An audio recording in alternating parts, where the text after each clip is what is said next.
Can you be my doctor? Can you fix me up? Hi there guys, and welcome to Graemebell Golf. I thought I'd show you some footage of a recent lesson I did with a gentleman called Willie Black. He came to me with some issues with hitting fairway woods, connection with it, struggling to get the ball in the air, and an erratic ball flight pattern. What we did was we took him into the lab.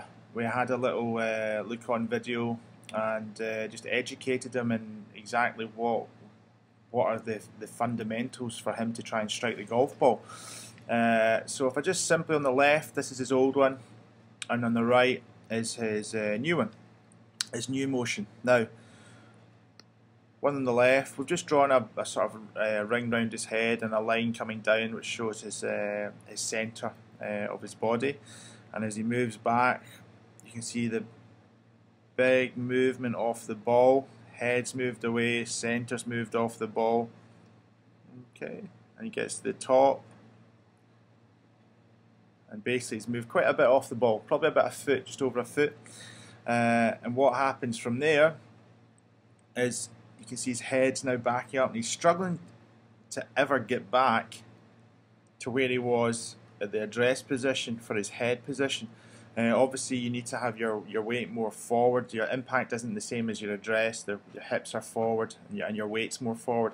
You can see here his weight is basically stuck back on his right foot. If I just show you where.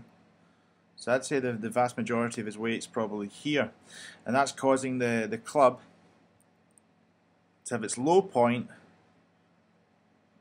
round about here. Now, again, that's okay on a mat because you'll skip and you'll hit the ball, but if you watch as he comes through the ball, you can see he's stuck back onto that, the right foot spinning, and again most of his weight is now here, and he comes through and he's fallen back, and that's a typical finishing position for him. Does that produce good results? No, it doesn't. So what we did was we got him to basically feel as if he was staying more centered with his head, and got him to work back. Still a bit of a migration off the ball, but as you can see when he comes down into impact,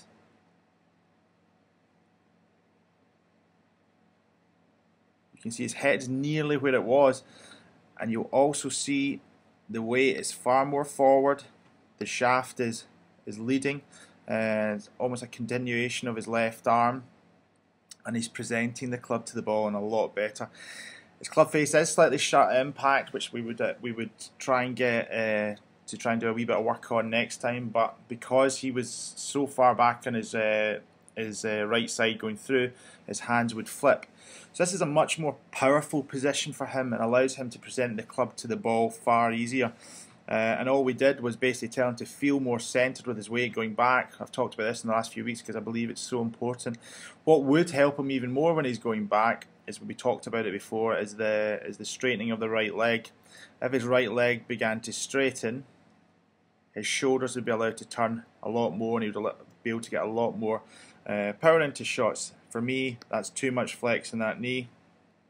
I would just allow him to straighten that leg on the way back. But just by keeping him more centered, he presents the club at the ball more accurately.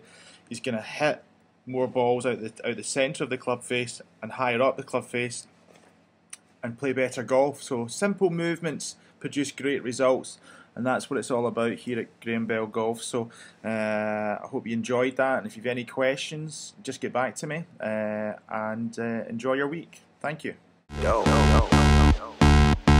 Can you be my doctor?